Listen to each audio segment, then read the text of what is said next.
माँ, सबसे पहले आपके चरणों में अभिनंदना। जी और इसी के साथ मैं द लोस्ट गार्डन्स में जुड़े अपने सभी दर्शकों का स्वागत करती हूँ। जी बेटा। और मॉम, मैं आज आपकी ही बात करूंगी शुरुआत में। जी आप अक्सर कहते हो कि मेरा कभी सर दर्द नहीं होता ना। मैं जैसे आपको पता ही है कि आपके साथ 2 साल से जुड़ी हुई हूँ, ठीक है। और आपके साथ जैसा जीवन भी व्यतीत किया, तो मैंने खुद भी देखा कि आपका कभी सर दर्द भी नहीं हुआ। और आजकल जो आपकी तबीयत वो ठीक सी नहीं लग रही, ऐसा क्यों माँ? दीप, आज आपको कुछ खास ही दिखाई देता होगा कि आज मेरे को मेरी तबीयत नहीं है, हैप्पी नहीं, या मैं कहा कि मेरा कुछ दर्द होता है, मेरे दर्द नहीं होता। अजीब सी ऐसे लगता है कि अजीब सी एक शरीर में कोई चीज है जो दर्द जैसी है पर दर्द नहीं है। मैं कहूँ कि मेरा सिर दुखता, सिर में दर्द है, दर्द नहीं है। अगर मैं कहूँ मेरे पीठ पर दर्द है, दर्द नहीं है। ये क्या है मैं ये तो नहीं जानती, पर है ऐसा ही कुछ कि लगता है कि जैसे दर्द है। रात की घटना बताती हूँ जिसके कारण ये हुआ है। मेरे में रात ऐसी पावर थी, मैंने रवि को कहा कि रवि मेरे में ऐसा है, जैसे मेरे को ऐसा लगता था कि मैं अगर धरती पर कहीं पर भी मुक्की मारूंगी तो ऐसे लगता था कि धरती हिल जाएगी। मैं अपने पाँव को देखती थी कि मैं अपने पैर को इतनी जोर से कहीं पर किक मारूंगी तो मेरे को ऐसे लगता था कि ये जो यूनिवर्स है, ब्रह्मांड है, वो हिल जाएगा। फिर मैं अपने पेट पर आती थी, मेरे पेट पर मैं ऐसे देखती थी कि मैं अपने पेट को गौर से देख लूंगी तो मेरा पेट जो है ये पाताल में घुस जाएगा। मैं ऐसे लेटी हुई थी, मैंने रवि को जगाया, मैंने रवि को आवाज दी और रवि को जगाया और रवि से बातें करनी शुरू कर दी। मेरे को था कि मेरे को बहुत इस चीज का सदा ही इच्छा रहा है कि जब भी मेरी ऐसी कंडीशन हो और रवि मेरे पास हो और रवि देखे कि माँ को क्या होता है। और जब मैं अपने पेट की ओर देखती थी मेरे को ऐसा लगता था कि मेरा पेट जो है ये, अगर मैं पेट पर थोड़ा सा भी ध्यान दूंगी तो ये पाताल में चला जाएगा और पाताल में घुस जाएगा। अगर मैं अपने सर की ओर देखती थी मेरे को ऐसे लगता था कि अगर मैं अपने दिमाग को ऐसे देखना शुरू कर दिया वो वहां पर पहुंच जाएगा, ब्रह्मांड के भी किसी ऐसे नुक्कड़ पर जहां पर आज तक हमने किसी उसका जिक्र नहीं सुना। मेरे में कचीच उठती थी, मेरी कचीच इतनी तगड़ी थी, इतनी स्ट्रॉन्ग थी और मेरा दिल करता था कि कचीच ऐसी लूं कि तमाम ब्रह्मांड खत्म हो जाए। मैं क्यों ब्रह्मांड को खत्म करना चाहती हूँ, या मैं क्यों ब्रह्मांड, ये पावर जो पावर थी बहुत ज्यादा स्ट्रॉन्ग थी जो मेरी बॉडी से झेली नहीं गई, बर्दाश्त नहीं होती थी। और उसको रिलीफ करने के लिए रवि ने मेरी मसाज की और जैसे अब भी करता है। और जो ऐसी थी उसमें से मैंने आज पहली बार अच्छा भी मांगा, बुरा भी मांगा। मैं नहीं कहती कि मैं बहुत अच्छी हूँ, कहते हैं कि जहां पर कुछ बातें ऐसी होती हैं कि इंसान को करनी चाहिए, और मैंने अच्छा भी मांगा, बुरा भी मांगा। अच्छा जो मांगा है शायद वो बुरा हो, बुरा जो मांगा है शायद वो अच्छा हो। ये इस ब्रह्मांड की नीति क्या है, जब तक हम सही नहीं जानते हम कह नहीं सकते बेटा कि ये नीति क्या है। और पर मैं इतना कहती हूँ कि मेरे में जो पावर थी, परमात्मा मेरे को दिखाता था कि ये पावर जो है कितनी स्ट्रॉन्ग है। आज जैसे मेरे में थी बात, ऐसे ही मेरे में सदा आती है कि परमात्मा पहले मुझको संकेत देता है। जैसे मैंने आप लोगों को कहा था कि कुलदीप दीदी और देविंदर, इन दोनों के जरिए परमात्मा ने मुझको समझाया है कुछ। परमात्मा ने अपने किसी कानून की बात कही है और कानून के बारे में समझाया है और मुझको दिखाया है कि ऐसे मैं मेरा कानून काम करता है। और मैं कैसे उनकी बात को समझती हूँ, और मैं कैसे अपने घर की बात को समझती हूँ, कैसे मैं रूपा की बात को समझती हूँ, कैसे मैं आने वाले वक्त को समझती हूँ। ये परमात्मा की एक थ्योरी थी जो मेरे में काम करती थी। वो कैसे अपने बारे में जानकारी देता है इंसान को, वो मेरे को मिला था कुलदीप दीदी और देविंदर के जरिए, बहुत मिला था। जैसे आज भी मैं कहूंगी कि देविंदर के अभी 3 साल नहीं हुए, 3 साल तक ये ऐसे ही चलेगा। देविंदर का जो वक्त है, जैसे मेरे को वो मिली थी मार्च के महीने में मिली थी, और मार्च तक अगर वो ऐसे ही चलेगी तो उसका जो फ्यूचर होगा वो बहुत अच्छा होगा। तो मैं कभी इसलिए उसको क्विट भी करने नहीं देती, क्योंकि मुझको पता है कि मैंने परमात्मा जो मुझको दिखाता है। और ऐसे ही कुलदीप दीदी है, कुलदीप दीदी का टाइम भी ऐसा ही है कि देविंदर का 3 साल का था और कुलदीप दीदी का था 1.5 साल का। क्यों था मुझको नहीं पता। और ऐसे ही पावर जो होती है, पावर के कारण मेरी आज तबीयत खराब है, मेरी सेहत जो है इसके कारण नहीं कि मेरे में कोई रोग है या मैं कोई फिक्र करती हूँ। मेरे में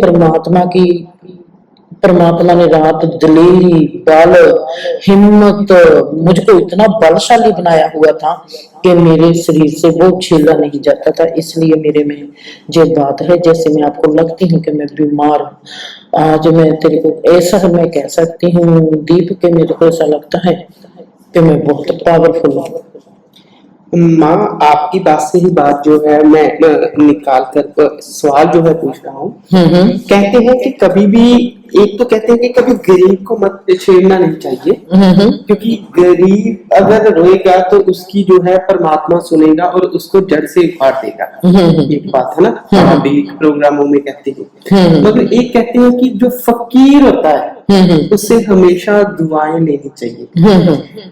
फकीर के मुंह से अनजाने से भी कोई ऐसा अल्फाज ना निकल जाए जिससे कि, क्योंकि कहते हैं कि गरीब को जब छेड़ेगा तब तो उसे जड़ से उस जन्म में कुछ होगा, पर जब कोई फकीर है वो बददुआ दे दे तो आपकी रूह तक जो है ना उस तक स्क्रैच पहुंच जाता है। जैसे मैं आपके आज हालात देख रहा हूँ, आपने बोला कि मैंने परमात्मा से अच्छी चीजें भी मांगी है और कुछ जो है बुरा भी मांगा है। मैं नहीं कहती मैं अच्छा मांगा जरूर, क्योंकि आप दूर दृष्टि में से देखते हैं। अगर बुरा भी मांगा है तो जरूर आपने बहुत सूक्ष्म तक अंत तक देखा होगा, मैं सोचता हूँ। क्योंकि जैसे कहा जाता है कि रावण जो था, रावण को पता लग गया था, तो रावण ने जो था अपनी मौत भगवान के हाथों निश्चित की। अगर आज आप किसी का जो बुरा भी जो है उसके भी बारे में सोचोगे तो वो कहीं ना कहीं उसके लिए अच्छा है, ठीक है।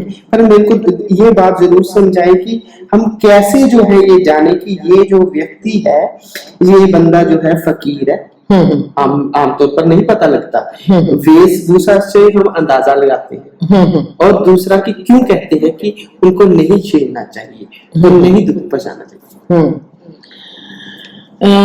जैसे रवि ने अब पूछा है, हमको पहचान कभी भी किसी की आ नहीं सकती।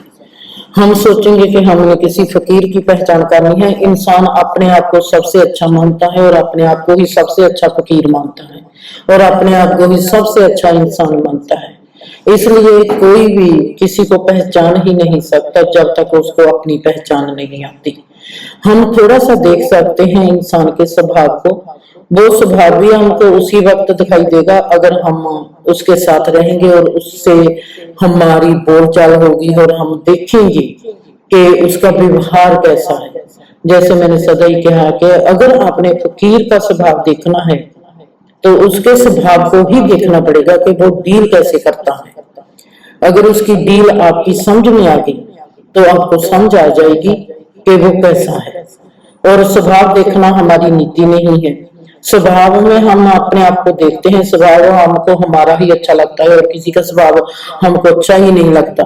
अगर किसी का अच्छा लगता है तो हम कहेंगे कि ये बनावट है। अपने स्वभाव के बुरे के बारे में भी हम सदा यही कहेंगे कि नहीं, हमारा कसूर नहीं है, दूसरे का कसूर है।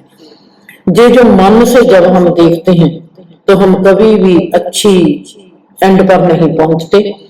हमको बहुत गहरी साइलेंस में से, बहुत गहरे रिलैक्स में और बहुत गहरी आत्मक आयाम में से देखना पड़ेगा। उस इंसान को समझ आएगी। कभी भी किसी को किसी की समझ आ ही नहीं सकती। और दूसरी बात है जो रवि ने कही है दीप के, हमको कहते हैं कि फकीर को नहीं छेड़ना चाहिए या गरीब को नहीं। गरीब वो होता है, फकीर वो होता है जो दिल का नाजुक है। कपड़े जिसने पहने हैं ठग में, वो फकीर नहीं होता, गरीब नहीं होता। गरीब जिसका दिल नहीं माना है, जो झुकना जानता है, जो हर एक को प्यार करता है, जिसमें प्यार प्यार बहता है, जो सभी को प्यार करना चाहता है, जिसका दिल नहीं माना है, वो गरीब होता है और वो ही फकीर होता है। दिल की नहीं मानता है जिसके पास, वो फकीर है और वो ही गरीब है।